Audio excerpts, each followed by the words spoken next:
അസ്സലാമു welcome back to my channel. എന്തൊക്കെയുണ്ട് മക്കളെ വിശേഷങ്ങൾ? എല്ലാവരും സുഖമായിട്ടിരിക്കുന്നു എന്ന് വിശ്വസിക്കുന്നു. ഇന്നത്തെ നമ്മുടെ റെസിപ്പി വളരെ ഇൻസ്റ്റൻ്റ് ആയിട്ട്, അതും അരിപ്പൊടി വെച്ചിട്ട് തയ്യാറാക്കാൻ പറ്റിയിട്ടുള്ള നല്ല പെർഫെക്റ്റ് ആയിട്ടുള്ള കലത്തപ്പത്തിൻ്റെ റെസിപ്പി ആട്ടോ. അപ്പോൾ നമുക്ക് ഇതെങ്ങനെയാണ് തയ്യാറാക്കുന്നതെന്ന് നോക്കാം. അതിനു വേണ്ടിയിട്ട് 200 ഗ്രാം ശർക്കര 1/4 കപ്പ് വെള്ളത്തിലൊന്ന് മെൽറ്റ് ചെയ്തെടുക്കണം. ആ സമയം കൊണ്ട് തന്നെ മിക്സിയുടെ ജാറിലോട്ട് 1/4 കപ്പ് അളവിൽ അരിപ്പൊടി ചേർത്ത് കൊടുക്കാം. പിന്നെ 1 ടീസ്പൂൺ ചിരവിയ തേങ്ങ ചേർത്ത് കൊടുക്കാം. പിന്നെ 3-4 ഏലക്ക ചേർത്ത് കൊടുക്കുക. അല്പം ബേക്കിംഗ് സോഡ ചേർത്ത് കൊടുക്കുക. പിന്നെ മധുരം ബാലൻസ് ചെയ്യാൻ വേണ്ടിയിട്ട് മാത്രം ഒരു പിഞ്ച് ഉപ്പും കൂടെ ചേർത്ത് കൊടുക്കുന്നുണ്ട് കേട്ടോ. എന്നിട്ട് നമ്മൾ എത്രയാണോ അരിപ്പൊടി എടുത്തിട്ടുള്ളത് സെയിം കപ്പിൽ തന്നെ 1/4 കപ്പ് അളവിൽ വെള്ളം കൂടെ ചേർത്തിട്ട് ഒന്ന് മിക്സ് ആക്കിയിട്ട് വേണം ഇത് അടച്ച് വെക്കാനായിട്ട്. അങ്ങനെ ഇത് നന്നായിട്ടൊന്ന് അരച്ചെടുത്തിട്ടുണ്ട്. ഇനി അരച്ചെടുത്തിട്ടുള്ള അരിമാവ് ഒരു പാത്രത്തിലോട്ട് ഒഴിച്ചു കൊടുക്കാം. എന്നിട്ട് നേരത്തെ നമ്മൾ മെൽറ്റാക്കി എടുത്തിട്ടുള്ള ശർക്കര പാനി ഒരു അരിപ്പയിലൂടെ വേണം ഇതിലോട്ട് ഒഴിച്ചു കൊടുക്കാനായിട്ട്. കാരണം ശർക്കരയിൽ നന്നായിട്ട് തന്നെ അഴുക്കുണ്ടാവും. അങ്ങനെ അരിച്ചൊഴിച്ചു കൊടുത്തിട്ടുണ്ട്.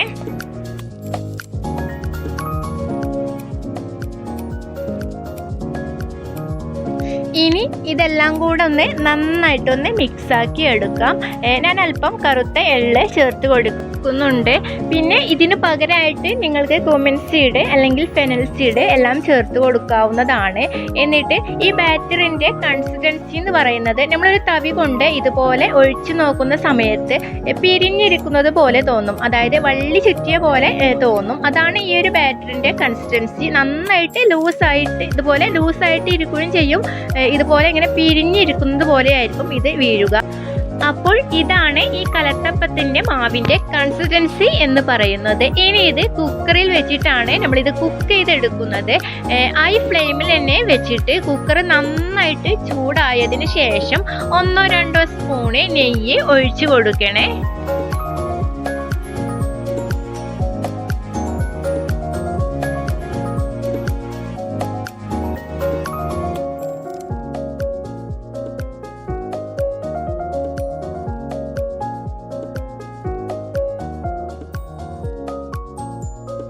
പിന്നെ ഇതിലോട്ട് ചേർത്ത് കൊടുക്കേണ്ടത് കൊത്തി അരിഞ്ഞ് വെച്ചിട്ടുള്ള തേങ്ങയാണ്. ഒരു ചെറിയ പീസ് തേങ്ങ ഇതുപോലെ കൊത്തി അരിഞ്ഞ് വെച്ചിട്ടുണ്ട്.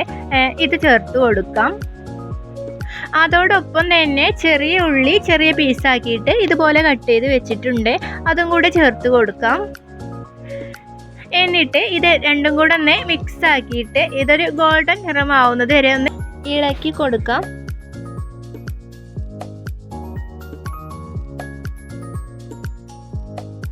ഇത്രയും മതി. ഇനി നേരത്തെ നമ്മൾ തയ്യാറാക്കി വെച്ചിട്ടുള്ള ബാറ്റർ ഇതിലോട്ട് മുഴുവനായിട്ടും ഒഴിച്ചു കൊടുക്കുന്നുണ്ട്. കലത്തപ്പം നമ്മൾ തയ്യാറാക്കുന്ന സമയത്ത് ശ്രദ്ധിക്കേണ്ടത് ഈ ബാറ്റർ കുക്കറിലോട്ട് ഒഴിച്ചു കൊടുക്കുന്ന സമയത്തും തീ ഹൈ ഫ്ലെയിമിൽ തന്നെ വെക്കാൻ വേണ്ടി ശ്രദ്ധിക്കണേ.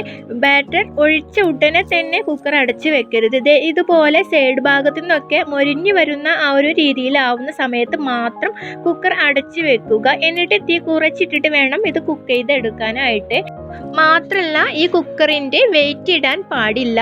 ഏകദേശം 5 മിനിറ്റ് ആകുമ്പോഴേക്കും ഇതുപോലെ സ്റ്റീം വരാൻ വേണ്ടി തുടങ്ങും. അതാണ് ഇതിൻ്റെ ഒരു കുക്കിംഗ് സമയം എന്ന് പറയുന്നത്. ഇനി കുക്കർ ഒന്ന് ഓപ്പൺ ചെയ്ത് നോക്കാം. ഇപ്പോൾ നന്നായിട്ട് കുക്കായിട്ടുണ്ട്. പക്ഷെ ഒരു സ്ക്യൂവറോ കത്തിയോ വെച്ചിട്ടൊന്ന് ചെക്ക് ചെയ്ത് നോക്കാം. ഇതിൽ എങ്ങും ഒട്ടിപ്പിടിക്കുന്നില്ല എങ്കിൽ നന്നായിട്ട് തന്നെ കുക്കായിട്ടിരിക്കും. ഈ സ്ക്യൂവറിൽ ഒട്ടിപ്പിടിക്കുന്നുണ്ട് എങ്കിൽ തീ ഒന്ന് കുറച്ചിട്ടിട്ട് തന്നെ ഒന്ന് കുക്ക് ചെയ്ത് എടുത്താൽ മതി. ഇനി ഫ്ലെയിം ഓഫ് ആക്കാം. അതിനുശേഷം നന്നായിട്ട് തണുത്തതിന് ശേഷം വേണം നമ്മൾ ഈ കുക്കറിൽ നിന്നും എടുക്കാനായിട്ട്. അപ്പോൾ ഫ്രണ്ട്സ്, വളരെ ഈസി ആയിട്ട് ഇൻസ്റ്റൻ്റ് ആയിട്ട് നമുക്ക് അരിപ്പൊടി വെച്ചിട്ടും കലത്തപ്പം തയ്യാറാക്കാവുന്നതാണ്. നിങ്ങൾക്ക് എൻ്റെ വീഡിയോ ഇഷ്ടമായാൽ പ്ലീസ് ആ ലൈക്ക് ബട്ടണിൽ ഒന്ന് പ്രസ് ചെയ്യണേ. കൂടാതെ താഴെയുള്ള ആ ചുവന്ന സബ്സ്ക്രൈബിൽ ഒന്ന് ക്ലിക്ക് ചെയ്യാൻ മറന്നു പോകരുത്. കൂടെ നിങ്ങളുടെ ഫ്രണ്ട്സ് ആൻഡ് ഫാമിലിക്കൊക്കെ ഒന്ന് ഷെയർ ചെയ്തേക്കണേ. ഇനിയും ഇതുപോലത്തെ റെസിപ്പി വീഡിയോ നിങ്ങൾ കാണാൻ ആഗ്രഹിക്കുന്നു എങ്കിൽ എൻ്റെ ചാനലൊന്ന് സബ്സ്ക്രൈബ് ചെയ്യണം കേട്ടോ.